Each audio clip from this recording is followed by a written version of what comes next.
quick tip before actually creating one of these signs on Sticker Mule.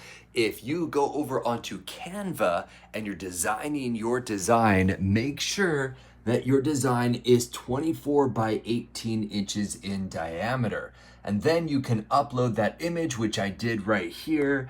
And within less than an hour, they sent me an email with this secret link where I can review both sides. For me, just for simplicity's sake, I have the front and the back being the exact same thing. And then when I click approve, it will essentially start the production process for them, and then I wait for it to show up.